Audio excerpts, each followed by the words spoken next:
2 মিনিটত ব্ৰহ্মপুত্ৰ নদীখনৰ বিষয়ে জানো আহক। ব্ৰহ্মপুত্ৰ নদীখন তিব্বতৰ কৈলাশ পৰ্বতমালাৰ চামায়ংডং গ্লেচিয়াৰৰ পৰা উৎপত্তি হৈছে। ই তিব্বত, ভাৰত আৰু বাংলাদেশৰ মাজেৰে বৈ গৈছে। তিব্বতত ব্ৰহ্মপুত্ৰ নদীখনক চাংপো নামেৰে জনা যায়। এই নদীখনে হিমালয়ৰ পূব প্ৰান্তৰ শৃংগ নামচা বাৰোৱাৰ ওচৰত ইউটাৰ্ণ লৈ দিহাং নাম লৈ ভাৰতৰ অৰুণাচল প্ৰদেশত প্ৰৱেশ কৰে। ইয়াৰ পিছতে দিবাং আৰু লোহিত নদীৰ লগ হৈ অসমত প্ৰৱেশ কৰে আৰু ব্ৰহ্মপুত্ৰ নাম লয়। অসমৰ মাজেৰে প্ৰায় 650 কিলোমিটাৰ অতিক্ৰম কৰাৰ পিছত ব্ৰহ্মপুত্ৰই ধুবুৰী সীমান্তৰে বাংলাদেশত প্ৰৱেশ কৰে।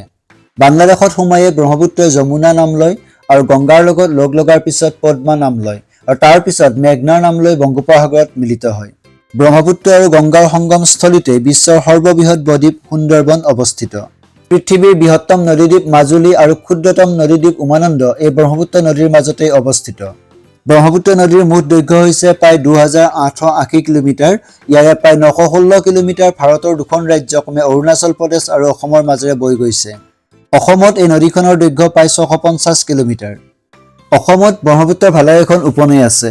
ইয়াৰ ভিতৰত কেইখনমান উল্লেখযোগ্য উত্তৰ পাৰৰ উপনৈ হ'ল জীয়াঢল, সোৱণশিৰি, ৰঙানৈ, জীয়াভৰলী, বেলশ্ৰিৰী, পাঁচনৈ, জীয়াধনশিৰি, বৰনদী, পুঠিমাৰী, পাগলাদিয়া, মানাহ, বেকী, চম্পাৱতী, সৰলভাঙা, সোণকোষ, আই, গদাধৰ উল্লেখযোগ্য।